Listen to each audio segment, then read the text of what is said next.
नमस्कार, स्वागत है आपका जनता शो देख रहे हैं आप। मेरा नाम है विवेक शर्मा। आज बात करेंगे उस शाहीन बाग की 5 महीने पहले जिसे लेकर के पूरा देश हल्ला मचाए हुए था। पूरे देश के हर एक नागरिक को लगभग पता होगा कि शाहीन बाग कौन सी जगह है, कहाँ पे है और किस वजह से जानी जा रही है। वही शाहीन बाग जहाँ पे जामिया हिंसा के बाद उठे प्रदर्शनों की आग ने पूरे देश को एक बार फिर से जला सा दिया था। जामिया हिंसा के बाद शाहीन बाग में तमाम तरह के प्रदर्शन होने लगे थे, सीएए को लेकर, एनआरसी को लेकर के और जामिया हिंसा के छात्रों पे हुए हिंसा को लेकर के। इन सब पे बात हुई। लगातार 5 महीनों तक जामिया जो है कि शाहीन बाग इलाका लगातार प्रदर्शनकारियों से भरा रहा और रोज़ वहाँ पे प्रदर्शन होते रहे सरकार के विरोध में, सरकार को जताने के लिए और सरकार को बताने के लिए कि सरकार सीएए और एनआरसी पर एक बार फिर से सोचे। इन सब के बाद क्या हुआ? इन सब के बाद देश में आया महामारी का वो दौर जिसे अब तक देश झेल रहा है। कोरोना महामारी पूरे देश में इस वक्त फैली हुई है। इसी बीच एक अफवाह आती है, शाहीन बाग का प्रदर्शन और वहाँ पे प्रदर्शनकारी फिर से जुटने लगे हैं। एनआरसी और सीएए के विरोध में आवाज़ें फिर से उठने वाली हैं। जैसे ही ये अफवाह सामने आई, पुलिस, मीडिया, सब लोग शाहीन बाग पहुँच गए। शाहीन बाग में कुछ नहीं हो रहा था, लेकिन एक अफवाह थी बस। उसके बाद क्या हुआ? पुलिस मौके पर पहुंची, पुलिस ने मौके का जायज़ा लिया। इन सब में मीडिया कहाँ पीछे हटने वाली है। मीडिया के भी कैमरे लगातार चमकने लगे और ख़बरें उड़ गई एक बार फिर से कि शाहीन बाग का प्रदर्शन फिर से शुरू होने वाला है।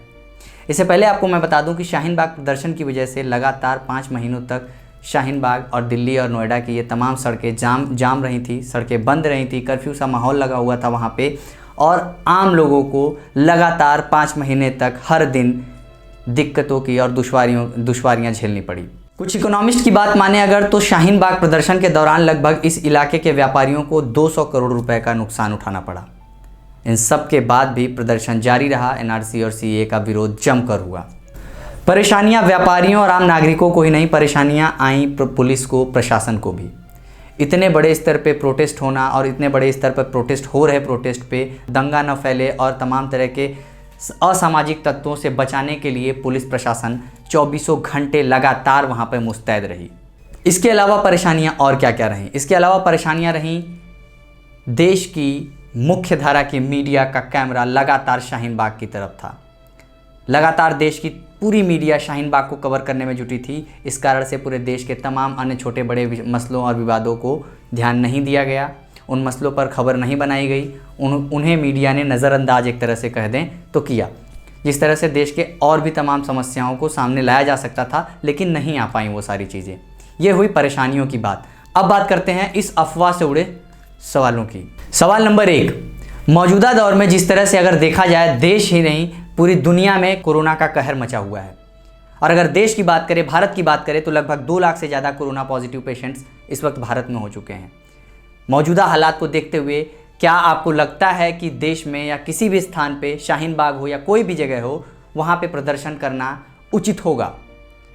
अपनी जायज़ मांगों के लेकर के, संविधान के अभिव्यक्ति की आज़ादी को लेकर के जिस तरह से भी जो भी प्रदर्शन की बात की जा रही है, अगर वहाँ पे लोग इकट्ठे होंगे और प्रदर्शन करने की बात होगी तो वहाँ पे कोरोना नहीं फैलेगा। इस बात की जवाबदेही किसकी होगी? भीड़ इकट्ठी होगी, प्रदर्शनकारी इकट्ठे होंगे और अगर वहाँ पे अमेरिका जैसे हालात बन गए, उसकी जवाबदेही कौन करेगा? एक बार अमेरिका का हालात देखिए। जिस वक्त जब सभी लोगों को मिलकर सरकार के साथ खड़े होकर के कोरोना के साथ लड़ना चाहिए था, कोरोना से जंग लड़नी चाहिए थी, उस वक्त अमेरिका में क्या हो रहा है? अमेरिका में प्रदर्शन चल रहे हैं। लगातार विरोध जताई जा रहा है सरकार का। इस सरकार में दंगाई हैं, हिंसात्मक गतिविधियां हो रही हैं, लगातार सड़कों पर आगजनी हो रही है। क्या चाहते हैं आप कि भारत में भी अगर ऐसा कुछ माहौल बन जाए, उसका जिम्मेदार कौन होगा और उसको कैसे उस स्थिति से भारत की सरकार निपटने वाली है? अगर बात करें वहीं पे लद्दाख बॉर्डर पे चीन के साथ तनातनी का अलग माहौल बना हुआ है। ऐसे तनाव भरी स्थितियों में प्रदर्शन करना ही एक उचित समाधान है?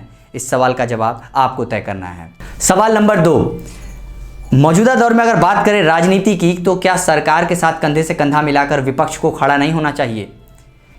क्या आपको नहीं लगता कि विपक्ष इस समय सरकार के साथ कोरोना के इस जंग में, इस महामारी में सरकार का भरसक साथ दे?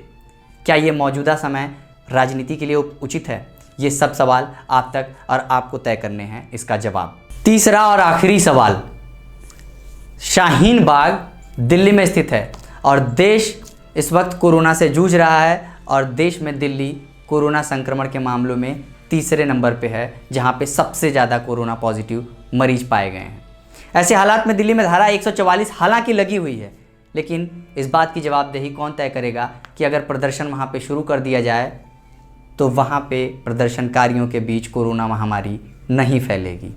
तो ये तमाम सवाल जो इस पूरे अफवाह के बाद सामने निकल के आ रहे हैं, इस बात की तस्दीक, इस बात की तहकीकात और इस बात का तय करना आपके ऊपर है कि कैसे आप इस पूरे मामले को देखते हैं, समझते हैं, सोचते हैं। फिलहाल संविधान की धारा के अनुसार अभिव्यक्ति की आज़ादी हम सबको है। हम सबको प्रदर्शन करने की जिम्मेदारी, हम सबको प्रदर्शन करने का अधिकार संविधान हमारा देता है। और अगर हमें लगता है कि सरकार या किसी भी संस्था के द्वारा एक आम नागरिक का शोषण किया जा रहा है तो उसके लिए आवाज़ बुलंद करनी बिल्कुल जायज़ है। लेकिन मौजूदा दौर को देखते हुए मैं यही कहना चाहूँगा कि सरकार के साथ कंधे से कंधा मिलाकर लोग चलें, वही बेहतर होगा। इस तरह की तमाम अफवाहों पर ध्यान ना दें और लगातार सुरक्षित रहें। सरकार की इस मुहिम में सबका साथ दें और कोरोना से जंग जीतने की बात करें। आप देख रहे हैं जनता शो, मेरा नाम है विवेक शर्मा। अगर आप ये वीडियो फेसबुक पर देख रहे हैं तो जनता शो फेसबुक पेज को लाइक करें और अगर आप ये वीडियो यूट्यूब चैनल पर देख रहे हैं तो जनता शो यूट्यूब चैनल को लाइक और सब्सक्राइब करें। इस तरह की तमाम खबर और जानकारियों के लिए रुख करें जनता शो वेबसाइट का, जहाँ पे लगातार आपको तेज़ी से जानकारियाँ और ख़बरें मिलती रहती हैं। धन्यवाद।